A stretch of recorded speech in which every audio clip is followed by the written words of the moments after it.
America is not like a blanket, one piece of unbroken cloth, the same color, the same texture, the same size. America is more like a quilt, many patches, many pieces, many colors, many sizes, all woven and held together by a common thread. The white, the Hispanic, the black, the Arab, the Jew, the woman, the Native American, the small farmer, the business person, the environmentalist, the peace activist, the young, the old, the lesbian, the gay, and the disabled make up the American quilt.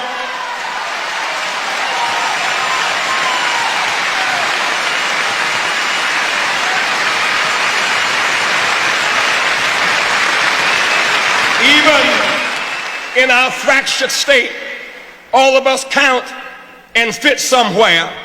We have proven that we can survive without each other, but we have not proven that we can win and make progress without each other. We must come together. I was born in the slum, but the slum was not born in me. I may be poor, but I am somebody. I may be on welfare, but I am somebody. I may be in jail, but I am somebody. I may be uneducated, but I am somebody. I am black, beautiful, proud. I must be respected. I must be protected.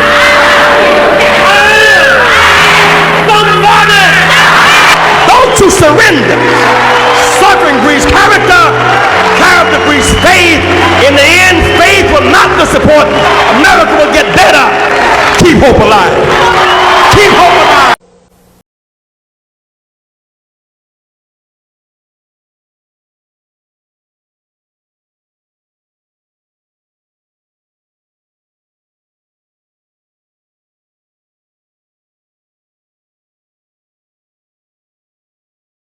Hold on to your dreams.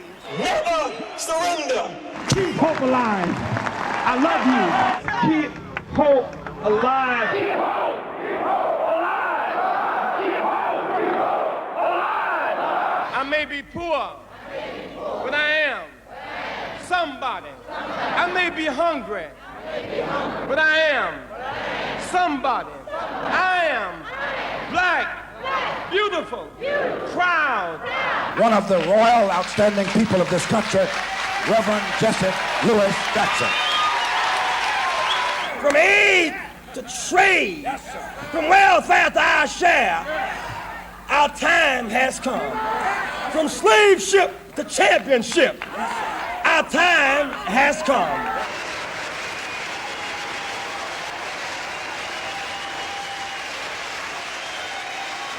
We must turn from finger pointing to clasp hands. We must share our burdens and our joys with each other once again. We must turn to each other and not on each other and choose higher ground. Don't you walk away from this vote. If you don't vote, you are irrelevant to the process. If you do not have integrity, you are a coward. Only by engaging, can you make things happen. Jesse Jackson. Thank God. Thank God. For George. For George. Thank God. Thank God. For George. For George. George Floyd. Allow the George Floyd. Allow the George Floyd.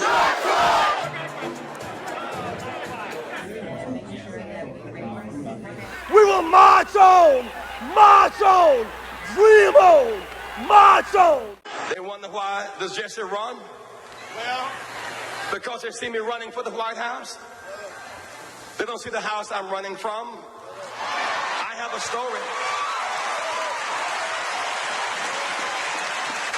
I was born to a teenage mother who was born to a teenage mother. I understand. Wherever you are tonight, you can make it. Hold your head high. Stick your chest out. You can make it. It gets dark sometimes, but the morning comes. Don't you surrender. Suffering breeds character. Character breeds faith. point. You must not surrender. You may or may not get there, but just know that you're qualified when you hold on and hold out. America, our time has come. For more than 6 decades, Reverend Jesse Jackson Sr. fought for justice and equality. I was born in Greenville, South Carolina, in rampant, radical racial segregation. I had to be taught to go to the back of the bus or be arrested. He was just 24 years old when he began working with Reverend Martin Luther King Jr. in 1965. I learned so much from him. Such a great source of inspiration. King named Jackson the first head of Operation Breadbasket in Chicago, an expansion of the movement to focus on hunger and economic equality in the North. When King was killed in 1968 in Memphis, a young Jesse Jackson was there. It was a defining moment in the history of our struggle. Years later, Jackson broke from King's organization to create Operation Push. In 1984 and again in 1988, Jackson ran for president, becoming the first major black candidate to do so. We have proven that we can survive without each other, but we have not proven that we can win and make progress without each other. We must come together. For decades, Jackson had wielded influence among presidents, world leaders, and business leaders. In 2017, Jackson was diagnosed with a neurodegenerative disorder, but he continued to lead his Rainbow Push Coalition organization until 2023. Lay out the vision of what could be. Tremendous challenges and opportunities to embrace the underserved communities. Donald Trump. We know that, right? He's a terrific guy. We love him, and I'm here for him. And the snow came, and I said, gee, nobody's going to show up. And look at this place, it's packed. Well, I just say a few words. I mean, Wall Street and New York City and this whole region is doing unbelievably well. I'm building a job on the west side, which is the largest job ever approved by the New York City Planning Commission. You see it going up along the West Side Highway. It's almost 10 million square feet. It's 18 buildings, and it's really going to be something.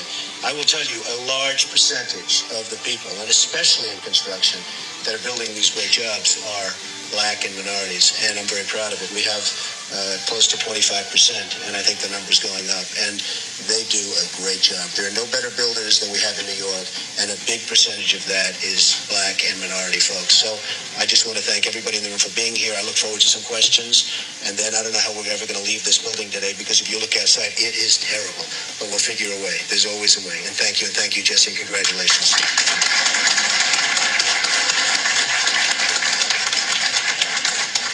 And with all of that wealth, Trump wants a free ticket to the fair tonight. You can't make this up. Now, did you catch the part when Reverend Jesse Jackson said that as a black man, when he first ran for president, Donald Trump was one of the only people who came in support of his campaign? When other people thought it was laughable, Donald Trump was there. Exactly. But the fake news media today is trying to tell you and I that this man here has always hated black people and minority. That he's a racist. You can't make this up. I found this video online and I had to share it. You let me know what you think about this in the comment section. God bless you and your family. God bless Donald Trump. Catch you on the next one. Pull the patches and the pieces together, bound by a common thread. When we form a great quilt of unity and common ground, we'll have the power to bring about health care and housing and jobs and education and hope to our nation. I salute Governor Michael Dukakis. He has run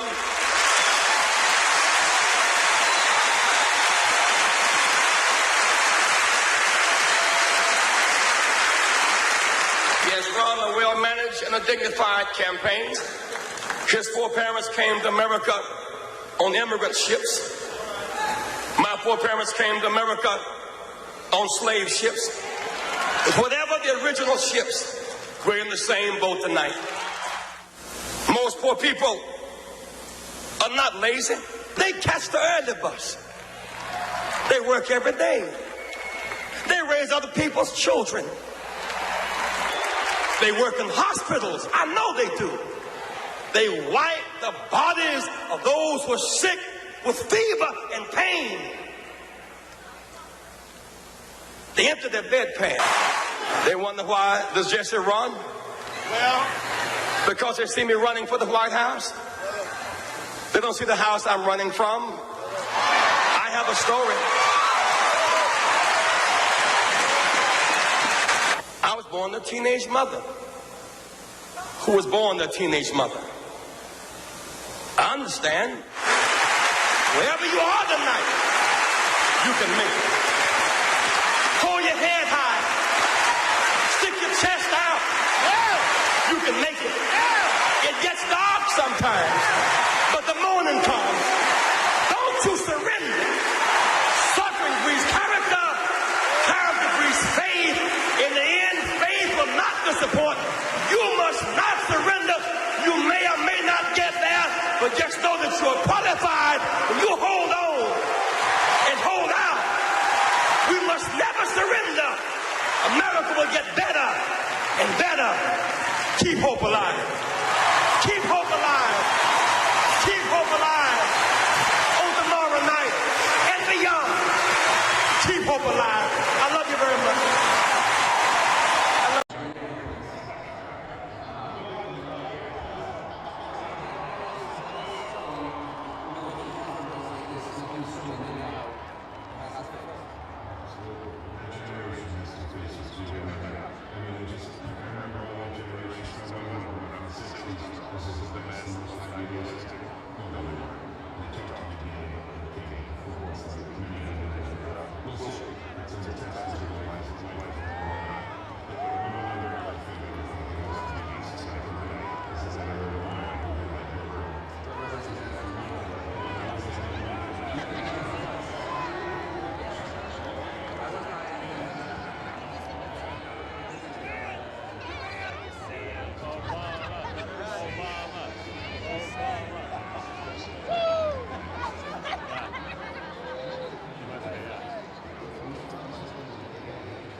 You offended the Jews, and about you were sick and tired of hearing about the Holocaust. To say that when we're not sick and tired of hearing about black lynchings in the South and so on, I mean, we're still sympathetic. And what incredibly bad timing. After visiting the Holocaust site, the tour guide asked me how did I feel about it.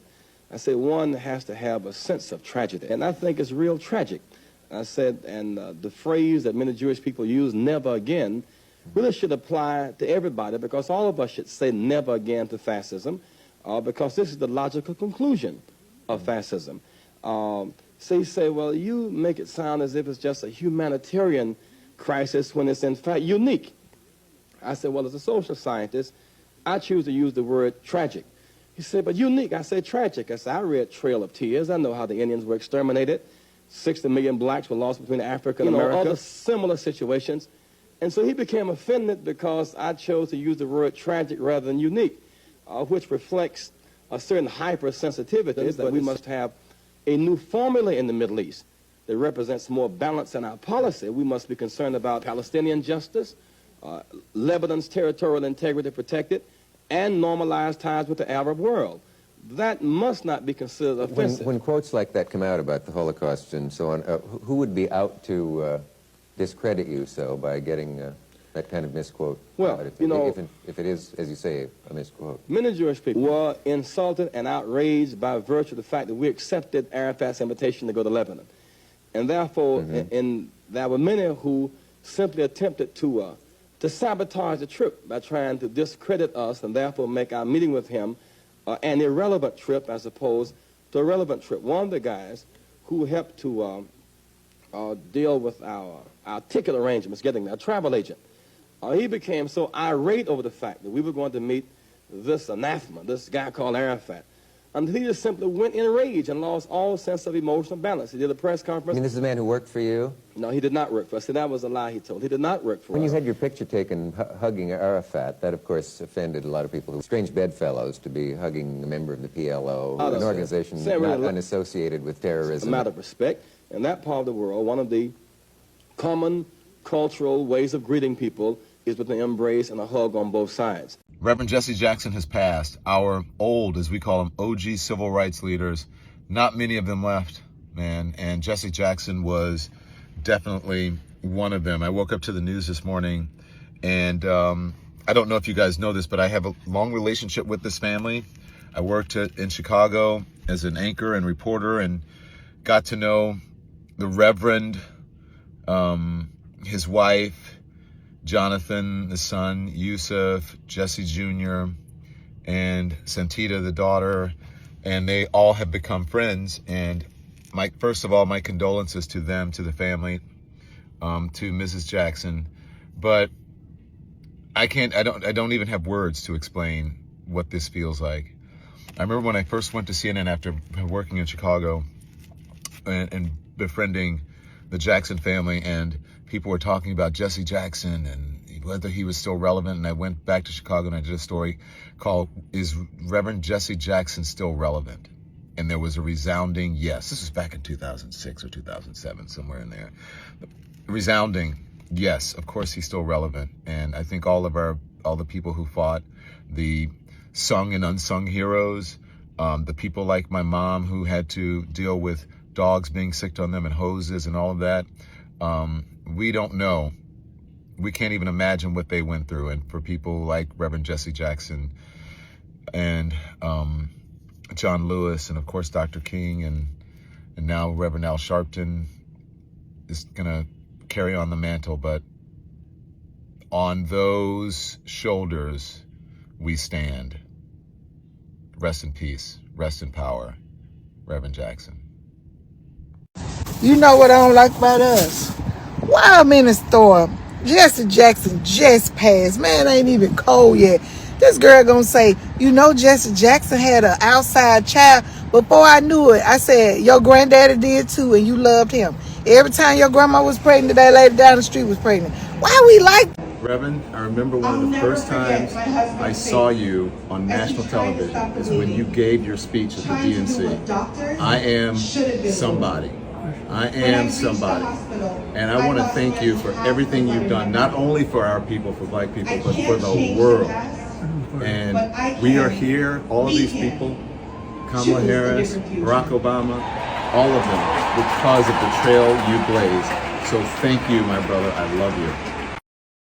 Beautiful and amazing people, in today's video, we are going to remember a voice that carried hope through some of America's hardest season, the voice of Jesse Jackson, Reverend Jesse Jackson. Guys, this guy told us that he was born in a slum, but the slum was not born in him. And he kept reminding the black people of America that they are somebody. And by just him saying that over and over and over, it meant that the black people had gone through a lot. The black people had been segregated. And guys, in the year 2008, when Barack Obama was elected as the first black man or a black American as the president of America, he wept, he cried tears of joy, of course, because he knew that he had fought a very hard fight to just pave way for those that were coming up in the near future. And thankfully, Barack Obama came in 2 terms. He was the president, and he felt like he had fulfilled what he had started long time ago. Remember, he vied for presidency. Back then, he never got it. But then, you know, Barack Obama came in and he became the first black president. And for real, he felt like he was somebody at last. So, my good people, As much as Jesse Jackson was known to be a reverend, he was also a civil rights leader. He actually worked along Martin Luther King Jr. And it's amazing because we know also that Martin Luther King Jr. was one of the amazing people that instilled hope in the black people of America, and not only America, but all over the world. Another thing that he did was to actually work along with so many other black Americans. I mean, he worked for Rainbow Coalition. He is somebody that worked with people because he believed that if you work together, we're gonna go far, we will achieve a lot. And he always discouraged working as an individual and encouraged working as a team, working as a coalition, because that is the way to go. He ran for the presidency. Unfortunately, he wasn't able to get the seat, but we thank God that his dream became, he achieved this dream in the year 2008 through Barack Obama. So, my good people, what we also remember Jesse Jackson is for economic and racial justice. He fought for these two things. He wanted justice in the economic sector. He wanted justice in the racial frame. And my good people, you know, he wasn't just a speaker that gave people hope and told people to be confident. He was also a bridge between protest and policy, and that told us a lot, my good people, because this guy, you know, just by being the bridge in between, making these people understand that, yeah, you are somebody, you can do it, let's do it, you know, don't fear anybody because you can do it. Oh my God, I mean, it's very, very powerful, and his legacy lives on. He has died, but his legacy speaks for itself. You know, so many parents back then remember him. So many parents used to tell their children how powerful this guy was, just like the likes of Martin Luther King. And if you watch his speeches, you will notice that in his videos, in the comment section, you will see grown-up people now saying that when I was young, I experienced this particular rally, I experienced this, I used to see it, but I could not understand. But now I understand what is happening. I understand what he did. I wish I was an adult back then so that I could also be happy like those people, especially during the when Barack Obama was announced as the president of America. You know, there is one thing that this reverend told us, the late Reverend Jesse Jackson, that when you fear, or when your fear is louder than your faith, please choose faith. And that is beautiful because, you know, faith is the same as hope. What I loved about his speeches is that he always emphasized on unity. You know what? He not only spoke about one group. What he did is that he emphasized on working together because he knew that unity is power. He also told people that, you see, these struggles that you are seeing, it's not an individual struggle. It's a collective struggle, and we need to fight for it. For what we want is a coalition, not just one person. Don't leave it to one person because it's going to be very hard and difficult. But if you are many fighting for this one thing, it's going to be super amazing, and we're gonna achieve it like the way it was achieved in 2008, because it's because of a collective measure which was taken that Barack Obama became the president of the United States of America. Now I wonder, why is it that nowadays, if you talk about unity, it is very rare? What is happening? We need to ask ourselves that one question, because without unity, we are nothing. We are going nowhere at all. Reverend Jesse Jackson is somebody who had faith, he had courage. If you look at how spiritual he was, or if you look at his spiritual influence, it was just by civil rights speeches, nothing else. Because in his speeches, he actually included moral authority and activism. If you look at him and Martin Luther King, no difference at all. Everything that they said, it really made sense, and we thank God for such people, because his speeches, their speeches will be listened like forever and ever, as long as these social media spaces exist. The speeches will always make relevant. People will be born, a time will come when they'll die, but guess what? All these speeches, they are going to be educational forever and ever. So, my good people, I really thank you if you listened up to this point. I appreciate your presence, like for real, for real. So, I'll see you in the next video.